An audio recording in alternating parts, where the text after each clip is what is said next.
Muchas gracias, señora presidenta. Señorías, buenos días. Comparezco para dar cuenta, como ha dicho la presidenta, de las actuaciones que el Gobierno de España está llevando a cabo para abordar los efectos causados por la Dana el pasado 29 de octubre.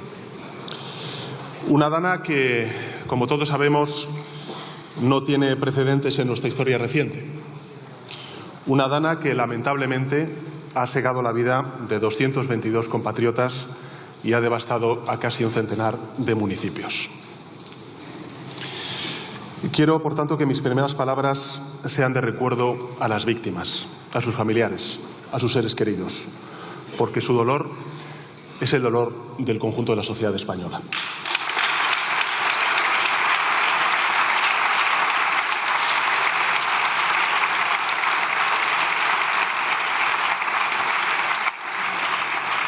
Junto a ello, quiero manifestar un firme compromiso, sobre todo a la sociedad valenciana, y es que el Gobierno de España va a seguir con los vecinos de los municipios afectados hasta que se complete su reconstrucción y el relanzamiento de una tierra muy querida por todos, como es Valencia. Y finalmente, una constatación que creo que tiene que servir como lección a todos, al conjunto de la ciudadanía, a las fuerzas políticas, a sus señorías, también a los gobiernos. Y es que el cambio climático mata. Y, por tanto, todos debemos tomarnos en serio esta amenaza, porque hay algo mucho más peligroso que la emergencia climática, y son gobiernos negacionistas que, por acción u omisión, reniegan de los efectos devastadores del cambio climático.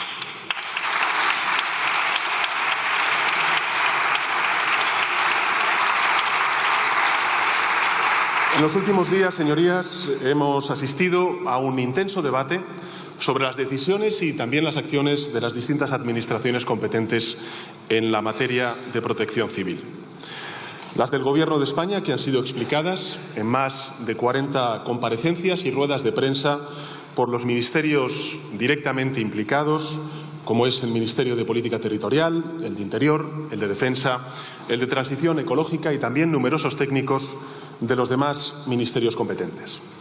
Y junto a ello, la vicepresidenta tercera del Gobierno, la ministra de Defensa, el ministro de Política Territorial han comparecido ante sus señorías para informar sobre la gestión del Gobierno de España. Y hoy me gustaría completar sus explicaciones a sus señorías y también a la ciudadanía que siga este debate con nuevos datos y aclarar algunas confusiones e imprecisiones que se han volcado a la opinión pública.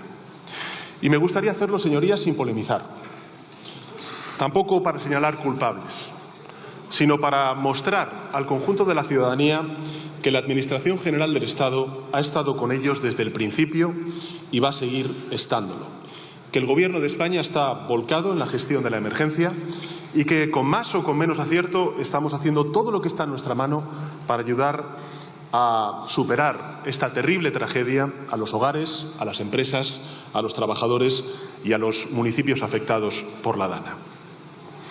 Para hacerlo, creo que es necesario empezar recordando cómo funciona nuestro sistema de respuesta a emergencias, cuáles son las responsabilidades que tiene cada administración en esta materia. En muchas cuestiones, señorías, ustedes lo saben bien, el reparto competencial de nuestro Estado autonómico es algo ambiguo. Ustedes lo saben. Existen solapamientos, existen también discrepancias sobre quién debe hacer determinadas cosas que a menudo terminan judicializadas. Pero no ocurre así con el tema que nos ocupa en esta comparecencia. La Ley del Sistema Nacional de Protección Civil 17/2015, la Ley Valenciana de Protección Civil y de Gestión de Emergencias 13/2010 establecen con claridad meridiana que en situaciones de emergencia de nivel 2 de este tipo, el mando único corresponde a la comunidad autónoma, recayendo sobre el Gobierno central dos responsabilidades principales. La primera, generar toda la información necesaria sobre la meteorología y los caudales hídricos. Y, en segundo lugar, proveer, es decir, transferir a la comunidad autónoma todos los medios que requiera y existan también para dar respuesta a la crisis. Por tanto, la pregunta, señorías, es si el Gobierno de España cumplió con estas responsabilidades. Y la respuesta es que sí lo hizo. Lo hizo desde el primer momento.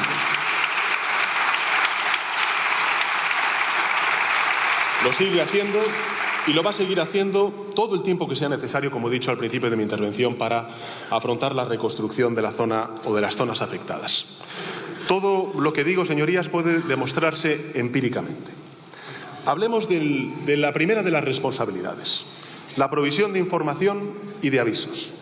En este episodio, señorías, los dos grandes responsables estatales son la Agencia Estatal de Meteorología, la conocida AEMET, y la Confederación Hidrográfica del Júcar. La AEMET emitió los primeros avisos sobre la Dana el jueves 24 de octubre, 5 días antes de la catástrofe. El viernes 25 notificó fuertes lluvias.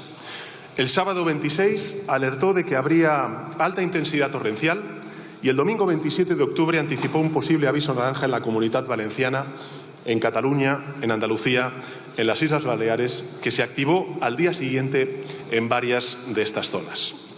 El martes 29, en concreto a las 7:31 de la mañana, la AEMET activó el nivel rojo para el litoral sur de Valencia y llamó al Departamento de Protección Civil de la Comunitat Valenciana para subrayar la gravedad de la situación.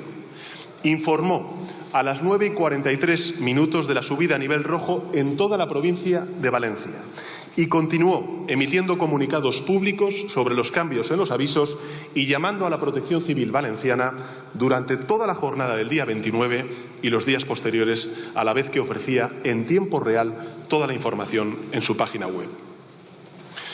Lo mismo hizo, señorías, la Confederación Hidrográfica del Júcar.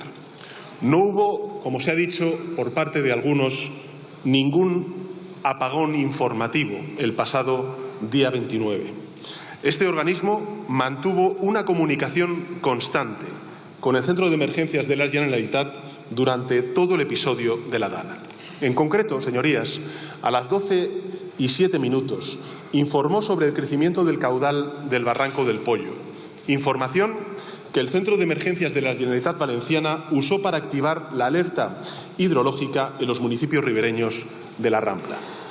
Envió, señorías, 198 correos electrónicos a las autoridades de protección civil. Estuvo presente en el CECOPI desde el primer momento, donde alertó del incremento generalizado de los caudales en toda la provincia de Valencia y transmitió durante todo ese tiempo datos sobre la pluviometría y el nivel y volumen de los embalses y los ríos de forma constante y pública a través de su sistema autonómico o automático, mejor dicho, de información hidrológica que puede consultarse online de forma abierta. Es cierto que uno de sus sensores, el de Ribarroja, se rompió a las 18:55 de la tarde, pero para entonces, como saben ustedes, la gravedad de la situación ya era conocida por todos. De hecho, para entonces, los bomberos ya estaban rescatando personas en el Barranco del Pollo. Por tanto, señorías, pido que no se engañe a la gente. Si quieren buscar culpables, algunos, que los busquen, háganlo, pero no señalando a los servidores y servidoras públicos que cumplieron con su deber.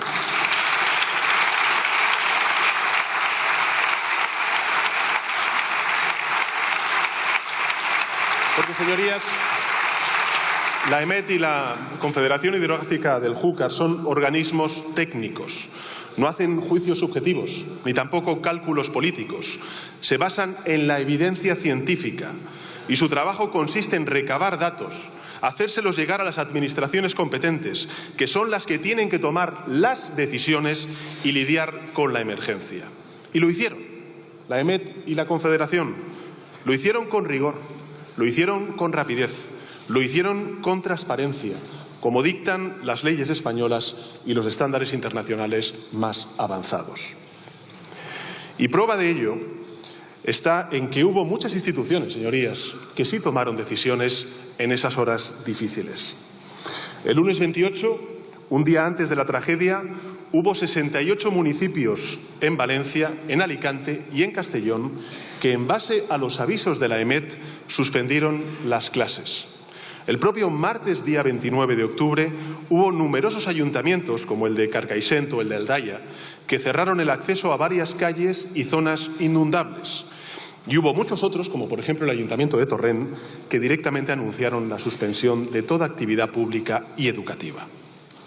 El Ayuntamiento de Valencia convocó su Centro de Coordinación Operativa Municipal a las 11 de la mañana. La Diputación de Valencia decidió enviar a sus trabajadores a casa a mediodía.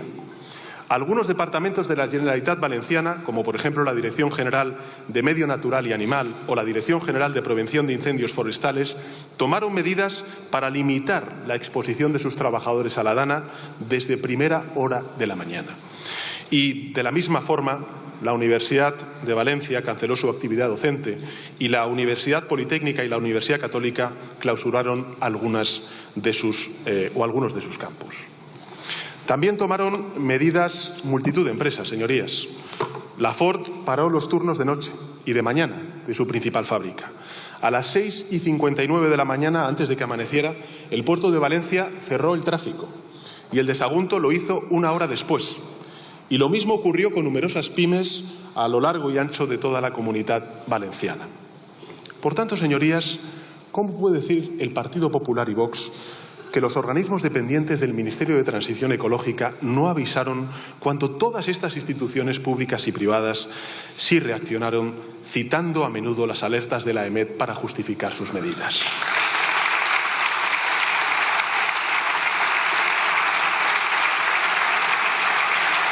Digo más, señorías.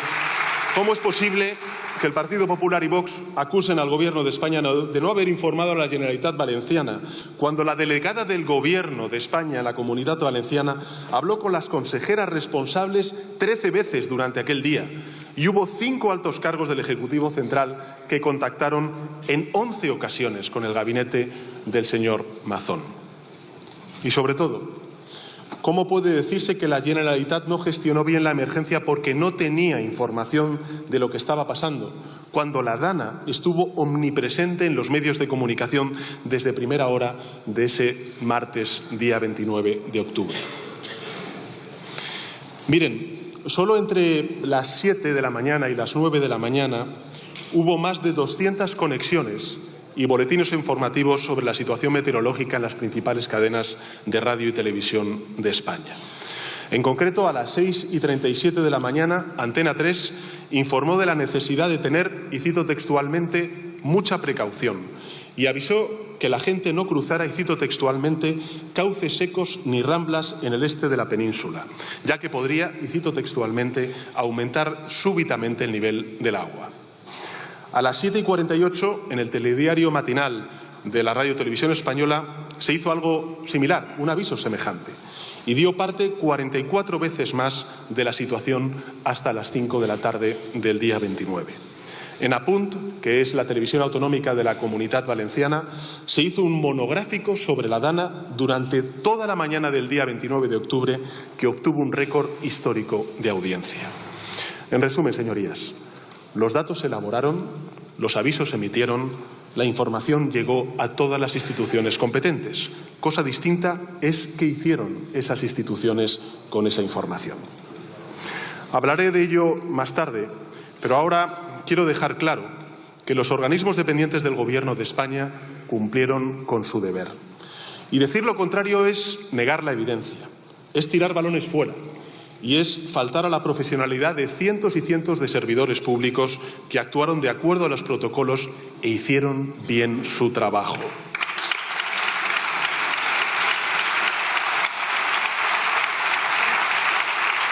Por tanto,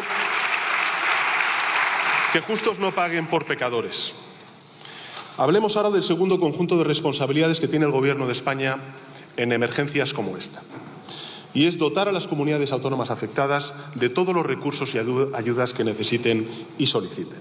Y sí, señorías del Partido Popular y de Vox, aun a riesgo de que ustedes vuelvan a retorcer mis palabras para hacer de ellas una mentira, otra más, se lo vuelvo a repetir, nuestro deber, el del Ejecutivo de España, es enviar a las administraciones competentes todos los recursos y ayudas que pidan, que soliciten.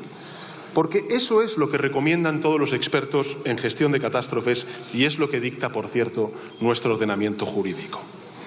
Por supuesto que el Gobierno de España se preparó desde el primer momento. Claro que nos fuimos adelantando a las peticiones de la Generalitat Valenciana para estar listos en caso de que llegasen esas solicitudes, esas peticiones. Fíjense, el Ministerio de Defensa ordenó a la UME empezar a prepararse para una posible intervención ese mismo martes, día 29, a las 9 de la mañana. Y no dejó de hacerlo a lo largo de todo el día, a pesar de que la consellera de Justicia de la Generalitat Valenciana rechazó hasta 3 veces el ofrecimiento de la delegada del Gobierno en la Comunidad Valenciana a movilizarla. Y gracias a esta movilización preventiva, cuando finalmente el señor Mazón cambió de opinión y pidió la intervención de la UME para la comarca de Utiel-Requena a las 15:41, el primer batallón pudo ponerse en marcha tan solo un minuto después. Un minuto. Y realizar los primeros rescates a las 17:55. Lo mismo ocurrió con los subsiguientes envíos de efectivos a las zonas afectadas. Por eso, por ejemplo, las Fuerzas Armadas pidieron, o mejor dicho, pudieron satisfacer el cambio de parecer del señor Mazón el día 2 de noviembre, cuando pasó de pedir 500 militares a más de 5.000 militares en unas pocas horas. Y lo mismo ocurrió con las demás agencias de la Administración General del Estado que han intervenido en esta crisis. Les recuerdo, por cierto, que la delegada del Gobierno canceló su agenda oficial el martes día 29 a primera hora y se dedicó en exclusiva a movilizar y a gestionar el apoyo de la Administración General del Estado a la Generalitat. De hecho, a las 9:30 ya se reunió con entidades como, por ejemplo, la Dirección General de Tráfico, la Policía Nacional, la Guardia Civil, Adif o Renfe, para que estuviesen listas para movilizarse. Por tanto, señorías, el Gobierno de España actuó desde el primer momento. Lo sigue haciendo. Trabajó a destajo para estar listo y enviar toda la ayuda que se requiriera. Pero tienen ustedes que entender que, como ha explicado el teniente general Marcos de la UME, una de las mayores amenazas en este tipo de emergencias es intervenir de forma caótica y desorganizada, saturando las pocas carreteras abiertas con medios innecesarios que impidan llegar los recursos que más urgen en cada fase. Por eso hay que responder a las peticiones de las administraciones locales y autonómicas, porque ellas están sobre el terreno, porque ellas conocen de primera mano la situación y los recursos y son, por tanto, las más capacitadas para determinar qué medios se necesitan en cada momento. En situaciones de emergencia, señorías, hay que escuchar a los que están en el terreno y atender sus peticiones.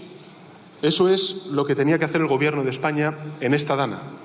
Es lo que hemos hecho y es lo que vamos a seguir haciendo, aunque alguno trate de polarizar con esta tragedia, instigar al desánimo y alimentar la desconfianza en las instituciones.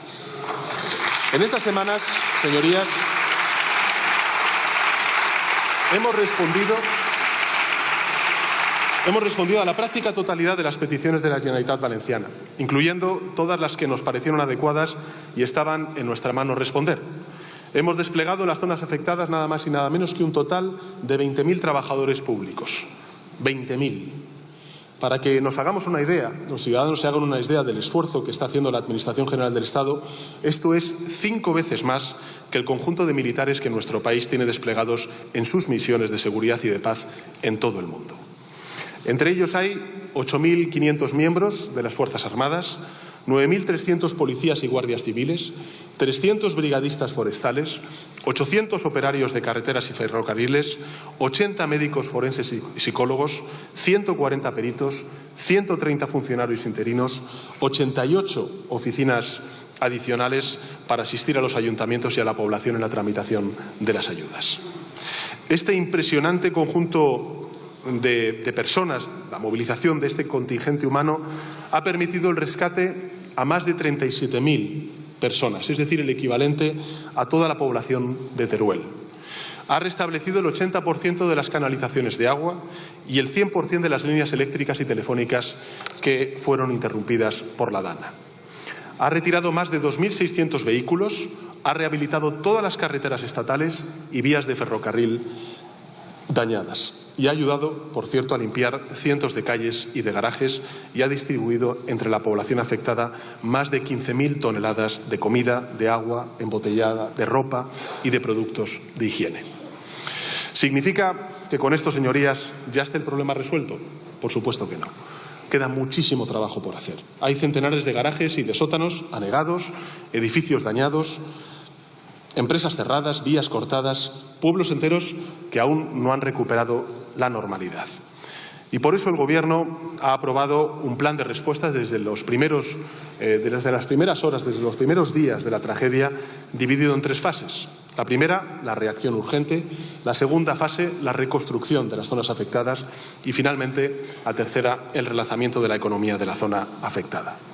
Hasta el momento, señorías, el Gobierno de España ha aprobado 2 grandes paquetes de ayudas correspondientes a la primera y la segunda fase, la respuesta urgente y también la reconstrucción, con una inversión total de 14.373 millones de euros, que, para que nos hagamos una idea, equivale a más de la mitad del presupuesto anual de la Generalitat Valenciana o al 1% del Producto Interior Bruto de España. Muchas de estas ayudas, señorías, están inspiradas en las positivas experiencias que el Gobierno de España ha tenido que desplegar en situaciones muy extremas a lo largo de estos últimos 6 años. Pienso en la pandemia de la COVID-19, en las emergencias climáticas, como pueda ser, por ejemplo, la Filomena, o en catástrofes naturales como la erupción del volcán de La Palma, como hemos ido desplegando, como he dicho antes, en estos últimos años. Estas ayudas están dirigidas, señorías, a todos los afectados de manera directa o indirecta por la DANA, empezando por los hogares. Hemos articulado ayudas directas para todas esas personas que han perdido un familiar, han quedado incapacitadas tras la tragedia o han sufrido daños en su vivienda y en sus bienes. Para ellas hemos aprobado, además, la eliminación temporal del pago del IBI, las tasas de tráfico, la suspensión del pago de hipotecas, los créditos, las facturas de suministro y un incremento extraordinario del ingreso mínimo vital, del complemento de ayuda para la infancia y también las pensiones no contributivas. Junto con las ayudas directas e indirectas para los hogares, hemos habilitado varias medidas para los trabajadores y también para los autónomos. Hemos puesto en marcha unos ERTEs de fuerza mayor que van a proteger los ingresos de más de 25.700 empleados y van a evitar que sean despedidos mientras sus compañías vuelven a operar, como ya ocurrió durante la pandemia de la COVID-19. Hemos mejorado las condiciones de las bajas causadas por la DANA, considerándolas de forma excepcional accidentes de trabajo. Y hemos creado ayudas directas para los autónomos y aprobado unas prestaciones por cese de actividad total o parcial especiales para ellos, que ya han solicitado más de 3.000 personas. Y, al mismo tiempo, hemos habilitado ayudas directas, beneficios fiscales y una línea de avales ICO de 5.000 millones de euros para aquellas empresas que ya han visto afectada su actividad por la DANA y que necesiten, por tanto, la ayuda del Estado para volver a operar. Y hemos creado paquetes específicos, por ejemplo, para el sector agrícola, con ayudas directas por valor de 200 millones de euros. Y, asimismo, hemos establecido varias ayudas para los ayuntamientos afectados, destinando nada más y nada menos que 500 millones de euros a los operadores para que extraigan el lodo y recuperen las redes de distribución y de saneamiento del agua. Y comprometiéndonos, además, a financiar el 100% de los gastos de emergencia que tengan que realizar los ayuntamientos, así como el 50% de todas las obras de reparación de infraestructuras, de instalaciones, de servicios que tengan que llevar a cabo para devolver la normalidad a sus vecinos y a sus vecinas. Todas estas ayudas, señorías, están ya en marcha. Hasta ahora se han recibido un total de 273.600 solicitudes. Y se han realizado ya pagos por un valor superior a los 60 millones de euros. Y la semana que viene se abonarán unos 160 millones de euros más a hogares, a autónomos y a empresas. Y de ahí en adelante esperamos que los pagos se aceleren y se realicen a lo largo del mes de diciembre. Por tanto, la ciudadanía debe saber, señorías, que el Gobierno de España está haciendo un esfuerzo titánico, no solamente por movilizar los recursos económicos, sino por acelerar el proceso que permite dentro de la ley. De la misma manera que hemos reconstruido puentes, carreteras, líneas ferroviarias en tiempo récord, ahora vamos a tratar de transferir las ayudas lo más rápido posible. Y la ciudadanía debe saber, señorías, que las ayudas prometidas no son una promesa vacía, que los territorios y las personas afectadas van a llegar hasta el último euro anunciado en un tiempo récord. Como, por cierto, señorías, ocurrió en la pandemia o tras la erupción de del volcán de la isla de La Palma. Porque, por mucho que insistan los desinformadores profesionales de este país, lo cierto y verdad es que el Gobierno de España ha transferido o ejecutado el 99% de los 1.046 millones de euros en ayudas e inversiones que anunció en la isla de La Palma, y que aquellas ayudas e indemnizaciones que aún no han llegado a las manos de sus legítimos perceptores no están en manos del Gobierno de España, sino pendientes de ejecución por parte de otras administraciones. En todo caso, señorías,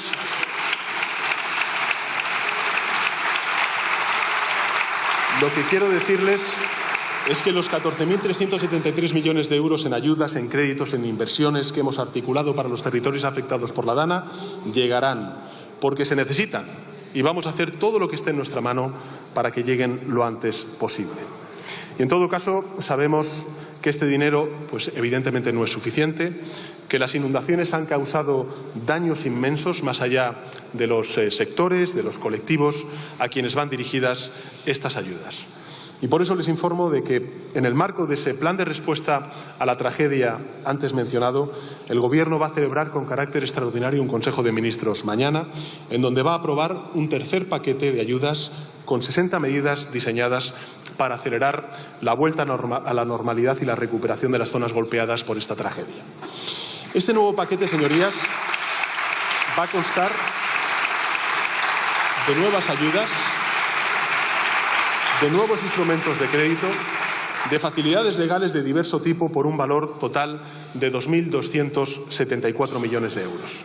Y tendrá tres objetivos principales. El primero, la ciudadanía de nuevo; el segundo, el parque móvil; y el tercero, el tejido productivo.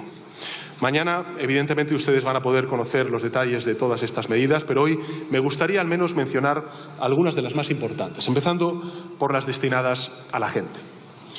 Somos conscientes, señorías, de que el inmenso escudo social desplegado en las semanas previas puede mejorarse para que cubra a más colectivos. Por eso mañana vamos a reconocer el derecho a que personas distintas a los convivientes puedan obtener las ayudas por fallecimiento y la posibilidad de que los familiares del fallecido perciban también las ayudas por daños en la vivienda. Vamos a aprobar una línea de ayudas de 19 millones de euros para sufragar, por ejemplo, la reposición de libros de texto, del material escolar o de estudio para los estudiantes y las familias con hijos estudiantes que residan en los municipios afectados. Y vamos a extender hasta el 31 de diciembre la consideración excepcional de situación asimilada a accidente de trabajo de los procesos de incapacidad temporal y pensiones de incapacidad permanente, muerte y supervivencia causados por esta terrible DANA. Y al mismo tiempo vamos a ampliar la prestación por cese de actividad de autónomos a todos aquellos que se encuentren acogidos a la denominada tarifa plana de cotización. También vamos a aprobar un nuevo régimen para la activación de los protocolos en caso de catástrofes dentro de las empresas, que garantice la participación de los representantes de los trabajadores y de las trabajadoras. Junto con estas nuevas medidas anunciadas y que vamos a aprobar mañana en ese Consejo de Ministros extraordinario, a los hogares, a la gente, uno de los grandes desafíos que ha dejado esta DANA es la destrucción masiva del parque móvil valenciano. Todos tenemos en mente las imágenes de esos vehículos apilados. Se calcula que hay más de 120.000 vehículos afectados, la mayoría de ellos, se pueden imaginar, son siniestro total. Sabemos que esos vehículos son evidentemente esenciales para sus propietarios, que sin ellos, en fin, recuperar la cotidianidad o reabrir el negocio es a menudo imposible, y por eso mañana vamos a aprobar un plan para la renovación del parque automovilístico dañado por la DANA, con una dotación inicial de 465 millones de euros, que va a permitir a los ciudadanos que necesiten comprar un vehículo recibir una ayuda directa de hasta 10.000 euros, que no tendrá que devolverse y que podrá sumarse a las indemnizaciones que ya están empezando a pagar el Consorcio de Compensación de Seguros dependiente del Gobierno de España.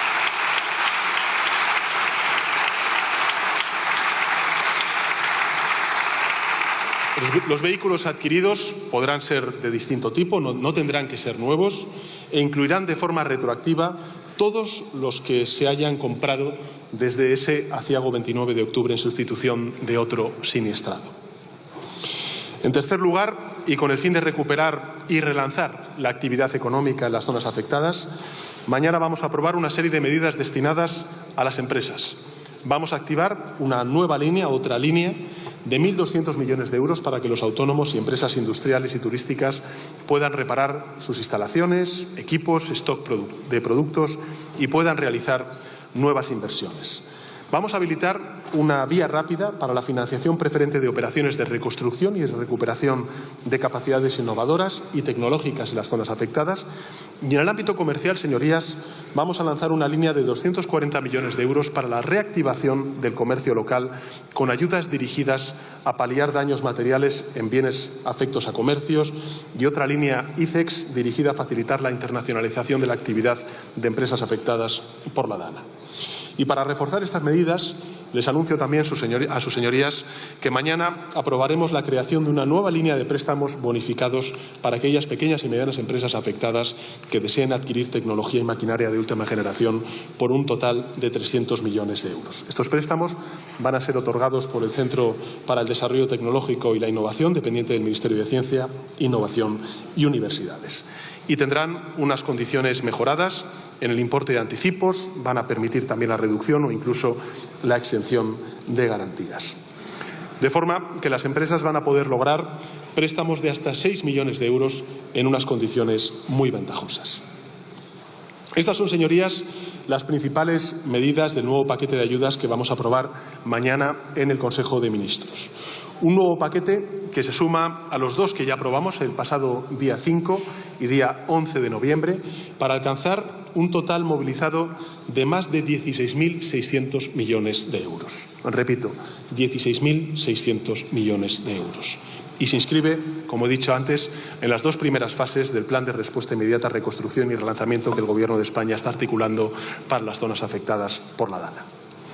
Digo esto para transmitirles que después de este tercer paquete, donde ya repito, pues estamos movilizando nada más y nada menos que 16.600 millones de euros, después de este tercer paquete habrá cuantos paquetes sea necesario, porque el Gobierno de España no va a dejar de trabajar por los valencianos y las valencianas hasta que todos ellos hayan podido recuperar la normalidad que perdieron el pasado 29 de octubre.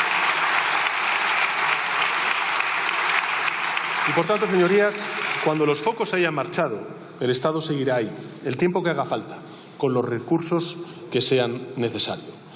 Lo hicimos durante la pandemia, lo hemos hecho durante todas las emergencias climáticas y desastres naturales que nos han acompañado durante estos últimos 6 años y lo vamos a volver a hacer para y por los valencianos y las valencianas. Señorías, concluyo. Y lo hago, por cierto, discrepando con el presidente Mazón y con otros dirigentes del Partido Popular y de Vox. Yo no creo, señorías, que el sistema haya fallado. Yo no creo que el Estado autonómico haya fallado. Nuestro sistema autonómico, basado en la descentralización y también en la cogobernanza, ha seguido los parámetros que recomiendan los principales expertos.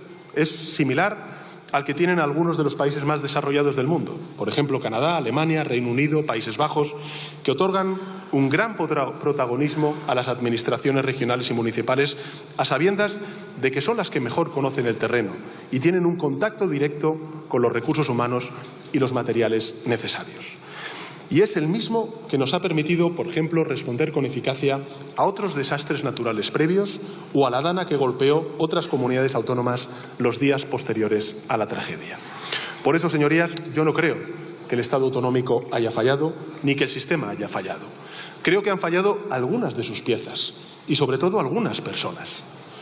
Personas en posiciones muy elevadas, que no han estado a la altura de sus responsabilidades, que no han entendido su responsabilidad o simplemente se han desentendido de ella.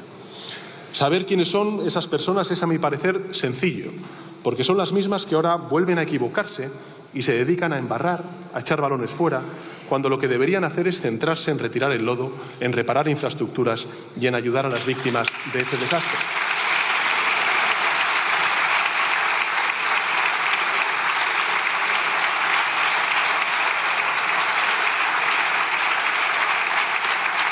Evidentemente, habrá tiempo de sobra para hablar sobre este asunto, créanme. Yo lo estoy deseando. Habrá tiempo para denunciar opacidades, también negligencias y depurar responsabilidades. De hecho, creo que la magnitud de la tragedia vivida, el inmenso coste humano en vidas, también el coste social y material que ha tenido nos van a exigir a todos una reflexión profunda sobre la forma que tenemos de gestionar las catástrofes naturales.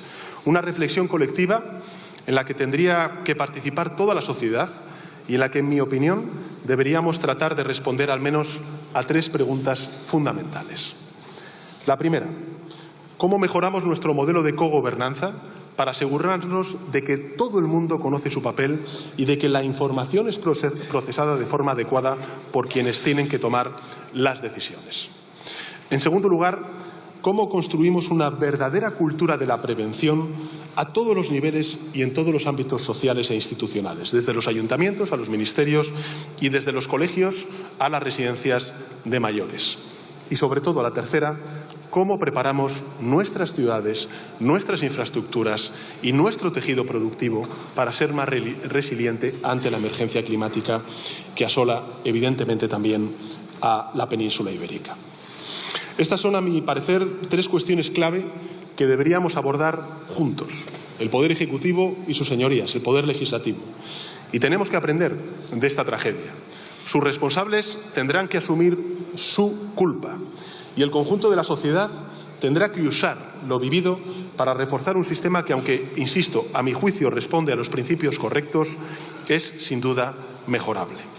Les aseguro que mi Gobierno va a poner a disposición de la opinión pública toda la información y todos los medios necesarios para este ejercicio. Y, de hecho, les comunico que próximamente el Consejo de Ministros va a presentar un informe exhaustivo con cronogramas y datos en bruto de todo lo que ha pasado, y que nos mostramos absolutamente abiertos a la creación de una comisión de investigación en el Congreso de los Diputados para abordar este asunto.